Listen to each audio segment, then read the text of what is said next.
Donald Trump is having an absolute meltdown over the fact that his cabinet picks continue to go down in flames. First, it was Matt Gaetz, of course. Now we've got all the horrible news about Pete Hegseth that threatens his nomination.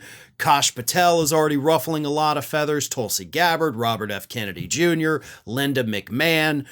All of these people are facing a very tough confirmation process. But things are even worse than that. Because in several instances now, Donald Trump has either had to pull his nominee or has had the nominee back out themselves. And because of that, papers across the country, particularly in this instance, the Wall Street Journal, have done stories about it. Because, that's a big black eye for Donald Trump. This is your transition period. You just won the election. Republicans got the House, they got the Senate, they got you. This is your show of strength, and you're failing. You're failing your very first test of leadership. Now, the Wall Street Journal didn't go as far as to say that, but they did talk about the fact that Trump's having some problems, which in turn caused Donald Trump to have a total meltdown. He got on Truth Social and said this about the Wall Street Journal. The Wall Street Journal is becoming more and more obnoxious and unreadable. Today's main headline is Trump's DEA pick pulls out in latest setback. With all that's happening in the world, this is their number one story of the day. Besides, he didn't pull out. I pulled him out because I did not like what he said to my pastors and other supporters. But more importantly, what's my latest setback? I just won the presidency of the United States. They haven't written a good story about me in years. Somebody over there ought to look at what they're doing. Uh-oh.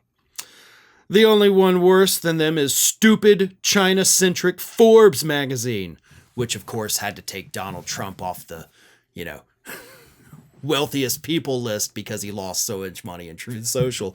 But somebody should look into what they're doing over there. That's a threat against the media, by the way. Don't let that go unnoticed, because that is a very important part of this.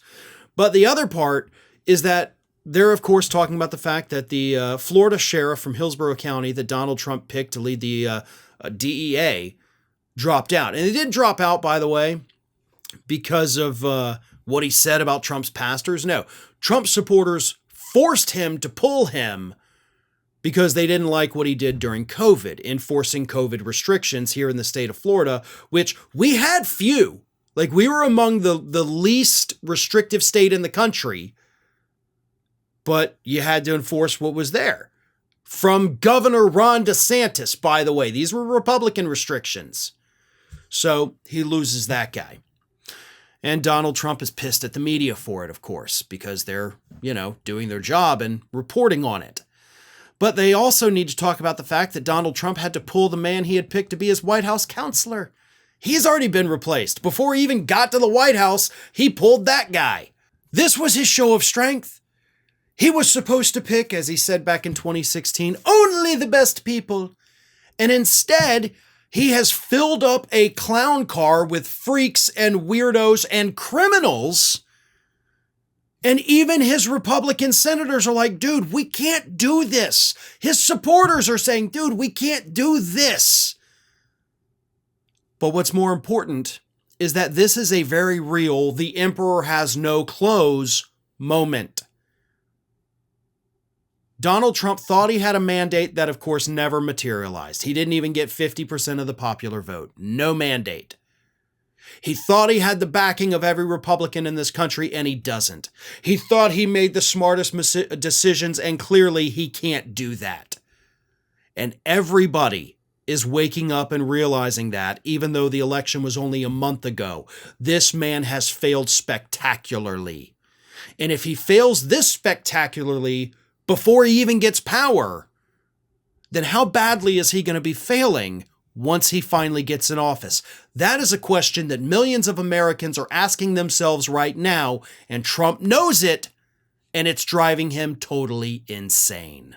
Thanks for watching, everybody, and if you're not already, please subscribe to the channel. We got fresh content every day for you. And if you want to follow us across social media, make sure you check out all of the social links that we have posted in the description of this video.